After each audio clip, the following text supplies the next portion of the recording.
সবাইকে স্বাগত জানাই আমাদের এডুকেশন অ্যান্ড এমপ্লয়মেন্ট চ্যানেলে। তোমাদের আজকের এই ক্লাসের টপিকটি হচ্ছে ভারতের স্বাধীনতা সংগ্রাম। প্রতিটি সরকারি চাকরির পরীক্ষার জন্য খুবই গুরুত্বপূর্ণ এই টপিকটি। আজকের এই ক্লাসে তোমাদের প্রথম কোয়েশ্চনটি হচ্ছে অসহযোগ আন্দোলনকে সমর্থন করে কে আইসিএস চাকরি থেকে ইস্তফা দেন? অসহযোগ আন্দোলনকে সমর্থন করে কে আইসিএস চাকরি থেকে ইস্তফা দেন? উত্তরটা হচ্ছে নেতাজি সুভাষচন্দ্র বসু। নেতাজি সুভাষচন্দ্র বসু। তারপরের কোয়েশ্চনটি হচ্ছে ইয়ং ইন্ডিয়া কার লেখা? ইয়ং ইন্ডিয়া কার লেখা? উত্তরটি হচ্ছে লালা রাজপথ রায়। লালা রাজপথ রায়ের লেখা ইয়ং ইন্ডিয়া। কেন গান্ধীজি চম্পারণ সত্যাগ্রহ শুরু করেছিলেন? কেন গান্ধীজি চম্পারণ সত্যাগ্রহ শুরু করেছিলেন? উত্তরটা হচ্ছে তিন খাটিয়া পদ্ধতির বিরোধিতার জন্য গান্ধীজি চম্পারণ সত্যাগ্রহ শুরু করেছিলেন। তারপরের কোয়েশ্চনটি হচ্ছে property and earn British rule India কার লেখা? Property and earn British rule India কার লেখা? উত্তরটা হচ্ছে দাদাভাই নওরোজি। কবে গান্ধীজি অসহযোগ আন্দোলন প্রত্যাহার করেন? কবে গান্ধীজি অসহযোগ আন্দোলন প্রত্যাহার করেন? উত্তরটি হচ্ছে 1922 খ্রিস্টাব্দে 11ই ফেব্রুয়ারি।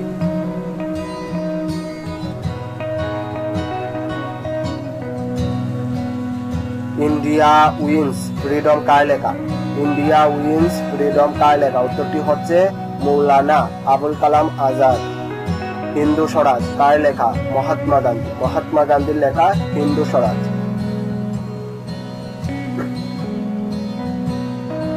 গীতা রহস্য কার লেখা? গীতা রহস্য কার লেখা? উত্তরটি হচ্ছে বাল গঙ্গাধর তিলক। বাল গঙ্গাধর তিলক লিখেছিলেন গীতা রহস্য। তারপরে কোয়েশ্চন হচ্ছে ভারতীয়দের জন্য কে বলেছিলেন? ভারতীয়দের জন্য কে বলেছিলেন? উত্তরটি হচ্ছে দয়ানন্দ সরস্বতী বলেছিলেন ভারত ভারতীয়দের জন্য। তারপর হচ্ছে ফিউচার অফ ইন্ডিয়ান পলিটিক্স কার লেখা? ফিউচার অফ ইন্ডিয়ান পলিটিক্স কার লেখা? উত্তরটি হচ্ছে এনি বেসান্ত। তারপর হচ্ছে the Indian war of independent কার লেখা? উত্তরটি হচ্ছে বিনায়ক দামোদর সাভারকার। বিনায়ক দামোদর সাভারকার। তারপরের কোয়েশ্চন হচ্ছে কত খ্রিস্টাব্দে গান্ধীজির নেতৃত্বে অসহযোগ আন্দোলনের সূচনা হয়? কত খ্রিস্টাব্দে গান্ধীজির নেতৃত্বে অসহযোগ আন্দোলনের সূচনা হয়? উত্তরটি হচ্ছে 1920 খ্রিস্টাব্দে 1 আগস্ট। তারপরে কোয়েশ্চন হচ্ছে ভারত আত্মা কার লেখা? ভারত আত্মা কার লেখা? উত্তরটি হচ্ছে বিপিন চন্দ্র পাল লিখেছিলেন ভারত আত্মা।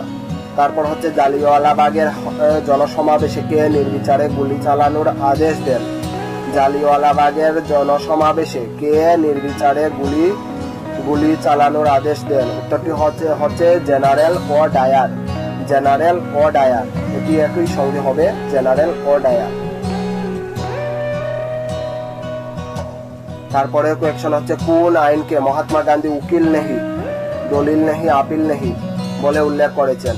কোন আইনকে গান্ধীজি উকিল নেহি দলিল নেহি আপিল নেহি বলে উল্লেখ করেছেন? উত্তরটি হচ্ছে 1919 সালের রাহলাট আইনকে। 1919 সালের রাহলাট আইনকে গান্ধীজি বলেছিলেন উকিল নেহি দলিল নেহি আপিল নেহি। রাহলাট আইন 1919 সালে কোন তারিখে পাস হয়? রাহলাট আইন 1919 সালে 19 সালের কোন তারিখে পাস হয়? উত্তরটি হচ্ছে 14 জুলাই রাহলাট আইন পাস হয়। তারপর হচ্ছে গান্ধীজির জন্ম কোথায় এবং কবে হয়? গান্ধীজির জন্ম হয়েছিল 1869 সালে 2 অক্টোবর। 1869 সালে 2 অক্টোবর।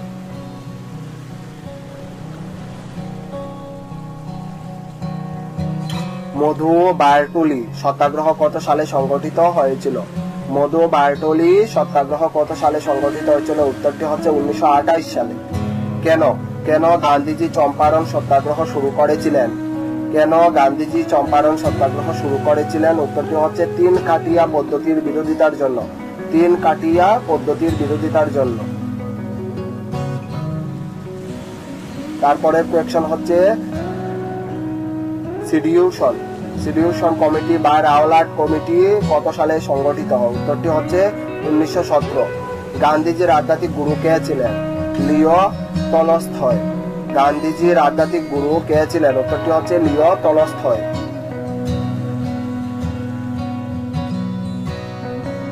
গান্ধীজি কত খ্রিস্টাব্দে ভারতে ফিরে আসেন? গান্ধীজি কত খ্রিস্টাব্দে ভারতে ফিরে আসেন? উত্তরটি হচ্ছে 1915 খ্রিস্টাব্দে। 1915 খ্রিস্টাব্দে গান্ধীজি ভারতে ফিরে আসেন। তারপরে কোয়েশ্চন হচ্ছে কোথায় এবং কবে খেদা সত্যাগ্রহ হয়েছিল?